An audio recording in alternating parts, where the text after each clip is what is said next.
Hello guys, my name is Himanshu Agrawal and I am doing my BMS from BHU. Today I am discussing about the topic मर्म.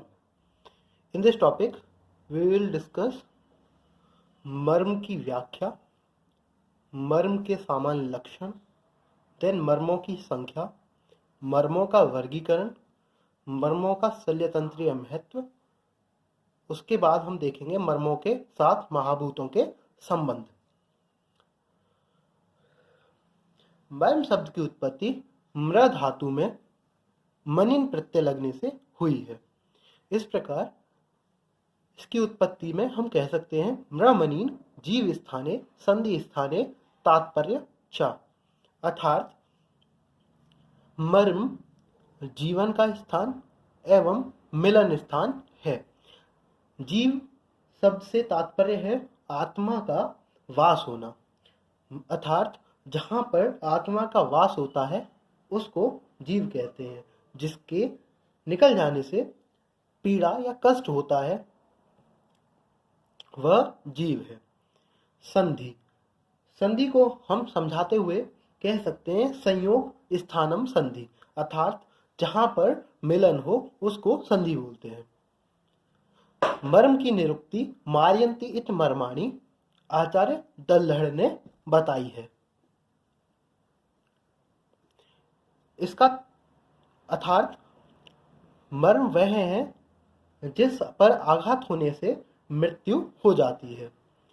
इसी को और अच्छे से बताते हुए आचार्य अरुणदत्त कहते हैं अपिचा मरण कारित्वात् मर्म, मरणवत दुख यायत्वाद वा इति, अर्थात मर्म वह स्थान है जहां पर आघात होने से या तो मृत्यु हो जाती है या मृत्यु के समान पीड़ा या कष्ट होता है.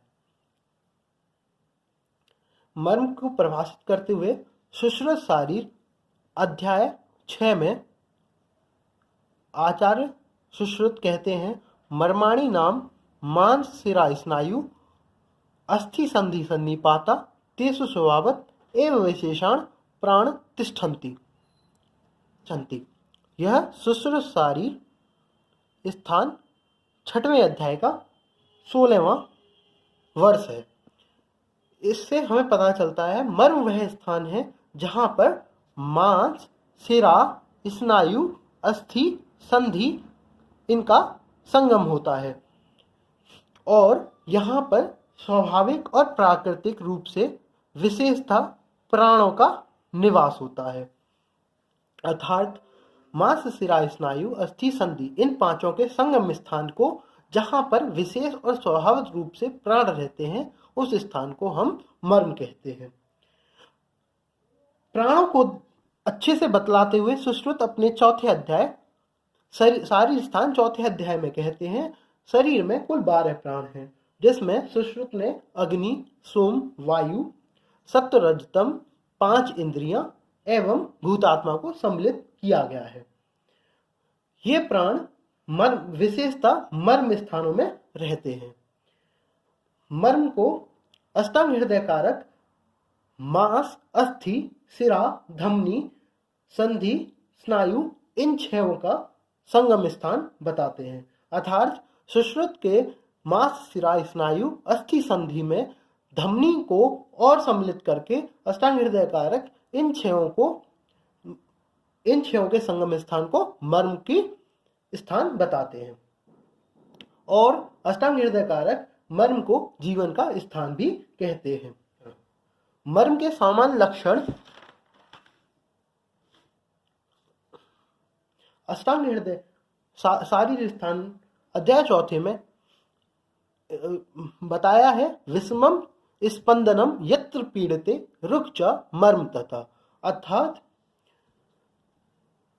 जहां शिरा धमनी का स्पंदन विषम हो वह मर्म स्थल है और जहां पर मांस अस्थि को दबाने से पीना विषम रूप से होती है वह मर्म स्थल है. और हम इसको मॉडर्न एस्पेक्ट से देखें तो मर्म are the vital parts of body, अर्थात मर्म जो है वो वाइटल पार्ट्स हैं बॉडी के, at which life is situated. आगे चलते हुए हम मर्मों की संख्या के बारे में जानेंगे। मर्म की कुल संख्या सप्तोत्तरम मर्म शतम, अर्थात कुल मर्म 107 हैं, जिनमें से प्रमुख 3 मर्म हैं जिनको हम त्रिमर्म कहते हैं। इनमें प्रमुख 3 मर्म हृदय, वस्ति एवं सिर को बताया गया है।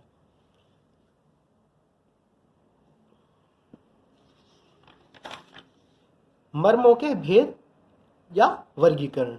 मर्मों को वर्गीकृत करने के लिए 4 प्रकार से हमने मर्मों को क्लासिफाई किया है। सर्वप्रथम हम षडंगों के अनुसार, देन रचना के अनुसार, उसके बाद परिणाम अनुसार, देन परिमाण अनुसार हम मर्मों को वर्गीकृत करते हैं।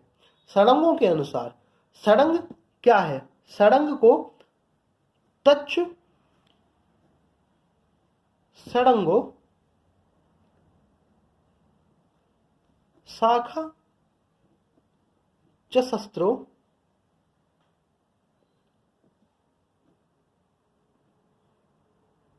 पंचम मध्यम षष्ठ सिर इति, अर्थात 4 शाखाएं, मध्य शरीर एवं सिर, यह सब षडंग में आते हैं।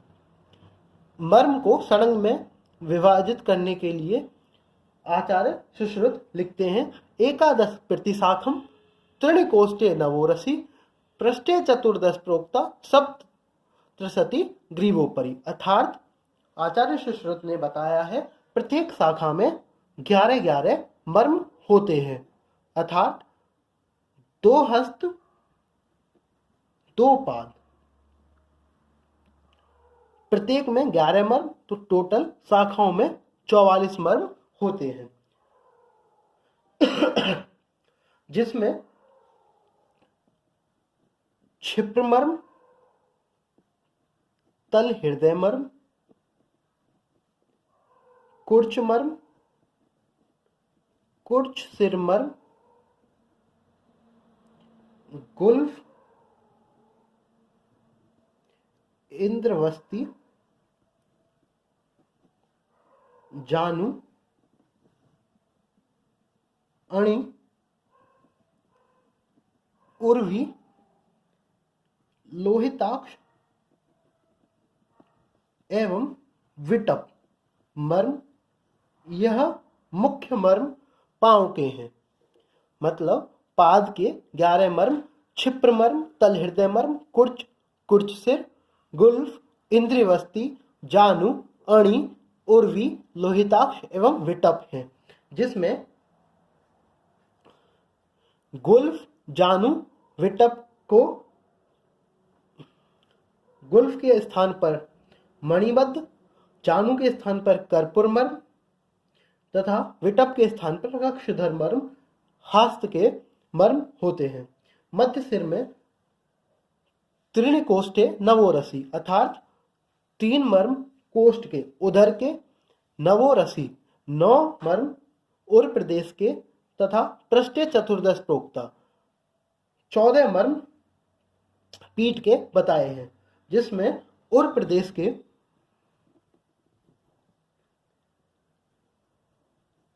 स्तनमूल,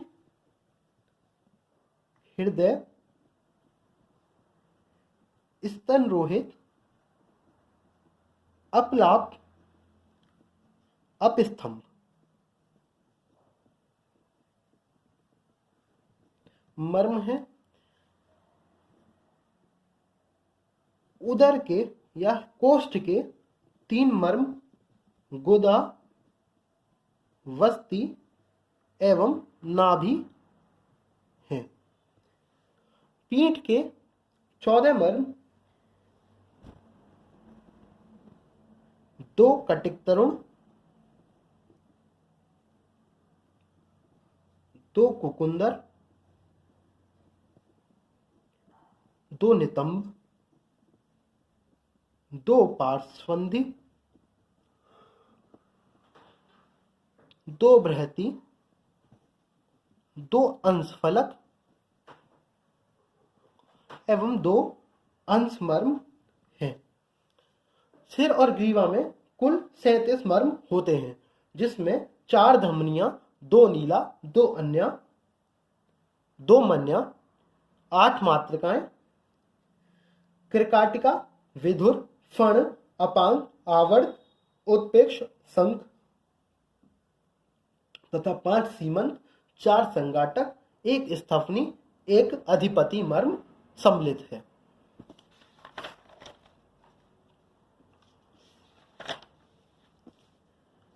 परिणाम अनुसार मर्म को हम 5 प्रकार से विभक्त करते हैं।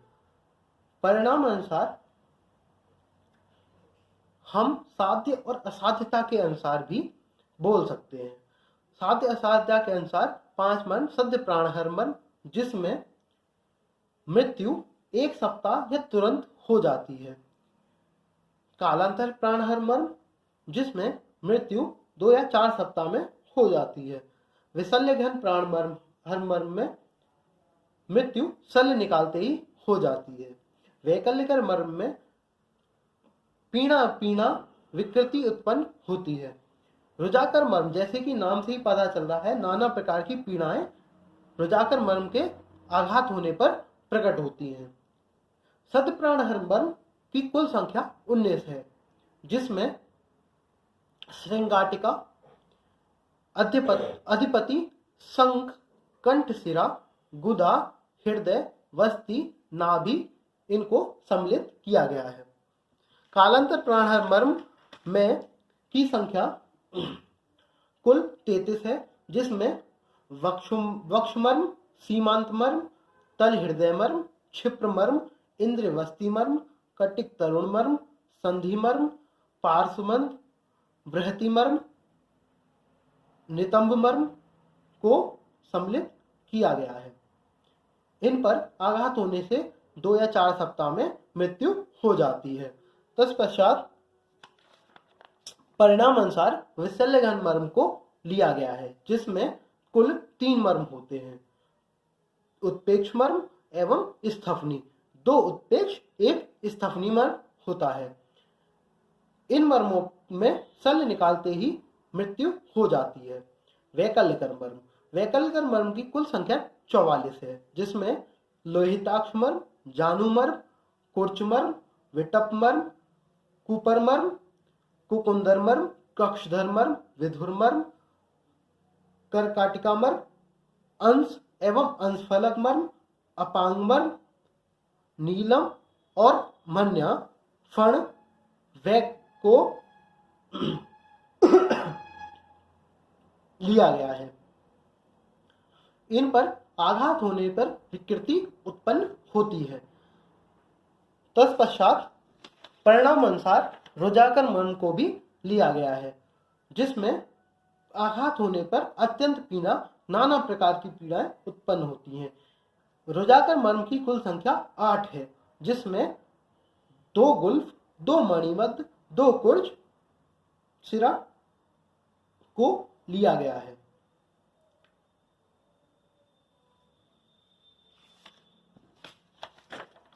तत्पश्चात मर्मों को वर्गीकृत करने के लिए रचना अनुसार भी मर्मों को वर्गीकृत किया गया है, जिसमें मर्मों को आचार्य सुश्रुत ने लिखा है। मर्माणी नाम मांस शिरा स्नायु अस्थि संधि सन्निपाता, अर्थात रचना अनुसार मर्म मांस मर्म, शिरा मर्म, अस्थि मर्म, संधि मर्म एवं स्नायु मर्म होते हैं, जिसमें मांस मर्मों की कुल संख्या 11 बताई गई है। तत्र तल हृदय, इंद्रिय वस्ती, गुदा, स्तन रोहितानी, मांस मर्माणी, अर्थात तल हृदय मर्म, इंद्रिय वस्ती मर्म, गुदा मर्म, स्तन रोहित मर्म, यह सभी मांस मर्म के उदाहरण हैं। शिरा मर्म की कुल संख्या 41 है, जिसमें नीला, धमनी, मातृका, श्रृंगाटक, अपांग, स्थवनी, फण, स्तनमूल, अपलाप, अपस्थम, हृदय, नाभि, पार्श्वसंधि, बृहति, लोहिताक्ष, उर्वी मर्म को सिरा मर्म का उदाहरण बताया है।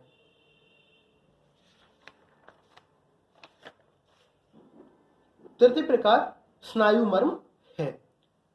स्नायु मर्म को रचना के अनुसार स्नायु मर्म में कुल 27 मर्मों को बताया है, जिसमें अणिमर्म, विटप मर्म, कक्षधर मर्म, कुर्च मर्म, कुर्च सिरा मर्म, वस्ती मर्म, क्षिप्र मर्म, अंश मर्म, विधुर मर्म एवं उत्प्रेक्ष मर्म को सम्मिलित किया गया है। तत्पश्चात अस्थि मर्म भी रचना अनुसार मर्म को विभाजित करता है। अस्थि मर्म में कुल 8 मर्म हैं, जिसमें कटिक तरुण, नितंब, अंशफलक, शंख आदि मर्म को लिया गया है।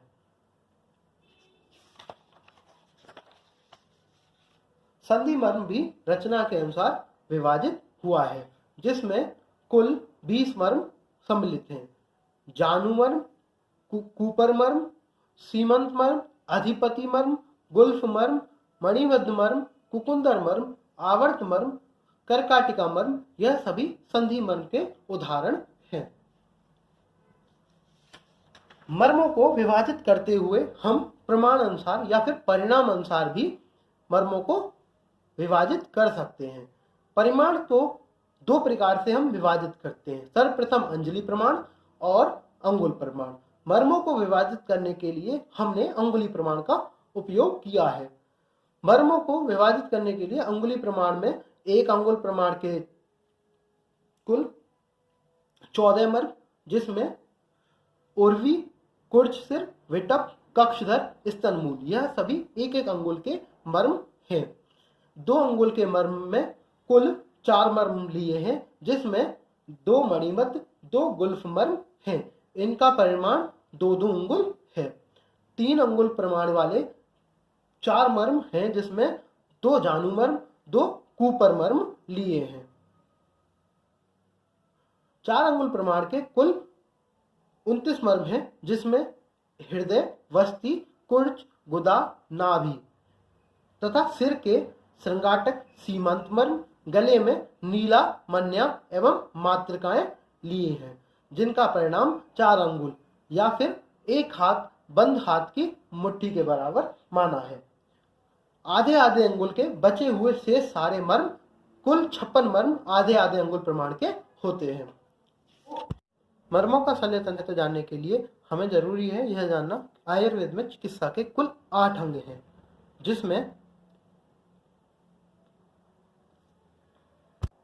जिसमें काय, बाल, ग्रह, ऊर्ध्वांग, शल्य, शालाक्य, जरा, विषाण सम्मिलित हैं। धन्वंतरी संप्रदाय के अनुसार व्याधि की चिकित्सा औषधि, क्षारक्रम, अग्निकर्म, रक्तमोक्षण, शस्त्रक्रम और आदि उपक्रमों द्वारा की जाती है।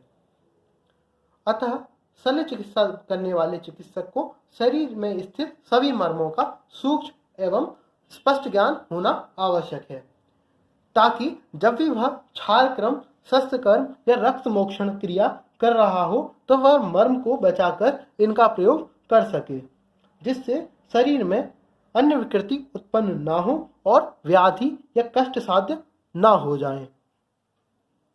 आचार्य सुश्रुत मर्म की शल्यतंत्री महत्वता को बताते हुए लिखते हैं, मर्माणि शल्य विषयार्थम उदाहरन्ति, अर्थात मर्म जो है वह शल्य का आधा भाग है।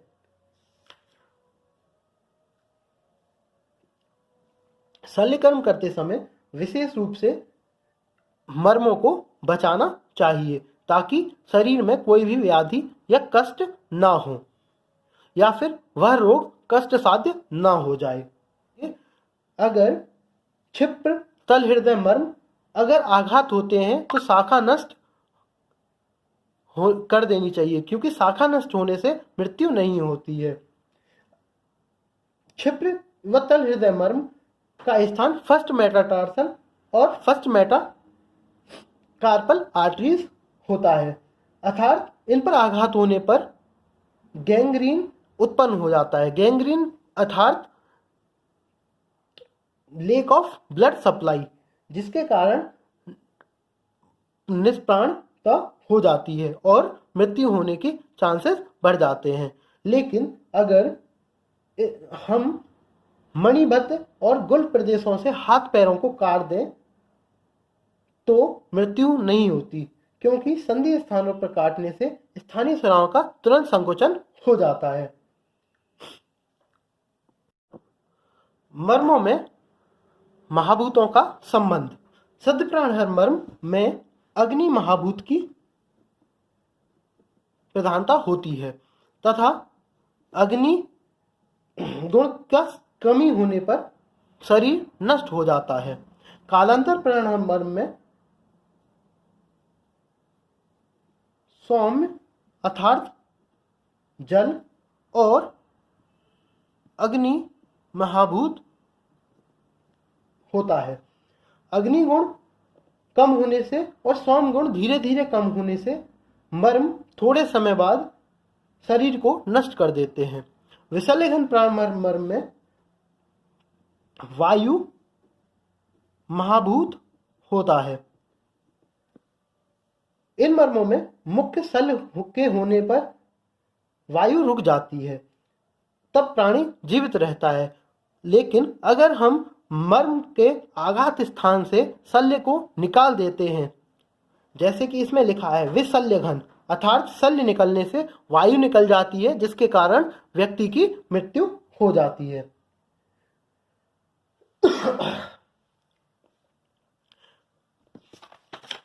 वैकल्यकर मर्म में सोम गुण की प्रधानता होती है, अर्थात जल महाभूत की प्रधानता वैकल्यकर मर्म में होती है। सोम स्थिर होने के कारण और सौम्य होने के कारण प्राणों का अवलंबन करता है और यहां पर आघात होने से